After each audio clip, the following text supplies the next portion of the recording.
Oh, what's man. our recap here for everybody?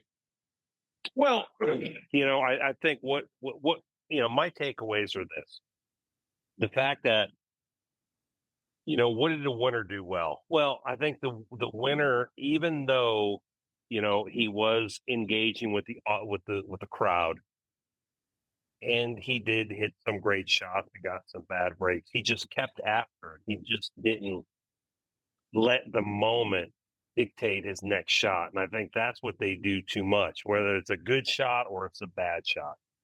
Right? They hit a good shot, then they have expectations. They hit a bad shot, then they're trying to not hit a bad shot. So he just went through his process every shot, and that's exactly what he did.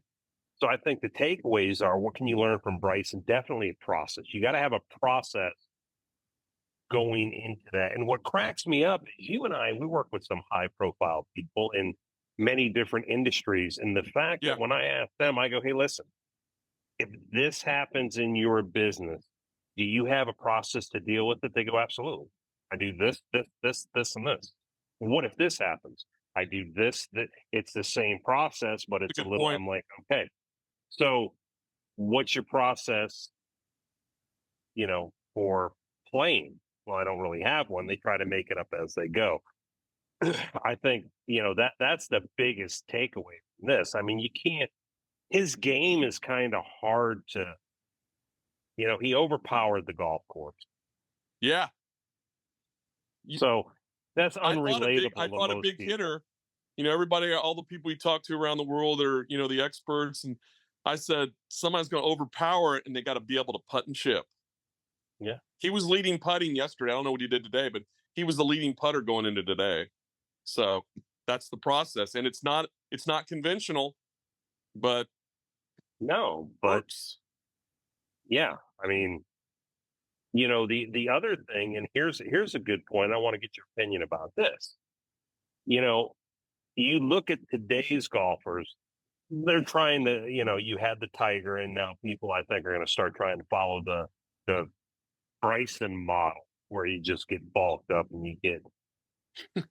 Are golfers still going to be able to play into their 50s?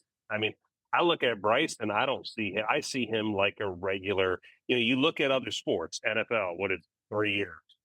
You look at Major League Baseball, none of those guys. You hear what he said last night? 30 years. My hips are messed up from hitting so hard. I got to go work with my team on getting ready for tomorrow. Well, that's what I mean. So you start to look at that and go, okay, so will you see these guys now that don't play? They come on the scene at 20 and they stop playing at 55, 60. Yeah. I think too. I mean, just to rack it up for everybody. I mean, at the end of the day, this could be the best thing that's ever happened to golf, just to show that all the talking heads need to get in a room, lock the door, and just say, excuse my language, you bitches aren't coming out of here until you figure this shit out. We're tired of fucking around with you. Make it work. Yeah. And you said something too, I think another pro told me this the other day. He goes, make it work for everybody. And have two tiers, have both tours, but have people that can jump back and forth like they used to do, back in the day, the Monday qualifying day. I mean, I don't know. They need to figure it out though. They do need to figure it out. They need to figure it out, and they need to figure it out fast. And I think I've had some beginner golfers that went to the tournament out in Phoenix Open, whatever they call it. Then they went to Valhalla, and then they went to a live tournament, and then they went and drank and hit balls at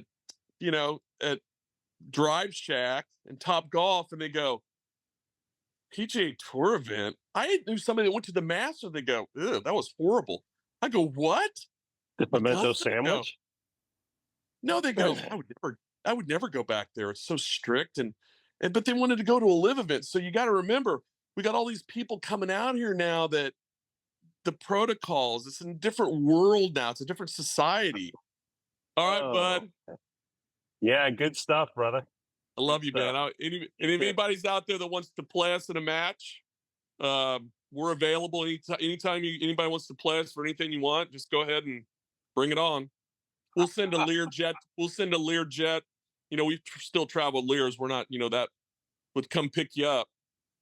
And it's all cash. We pay every hole. Cash money. 100,000 a hole. We pay after we're done with the hole. So you might only be out there for 4 or 5 holes. I don't know. Later. Later, dude.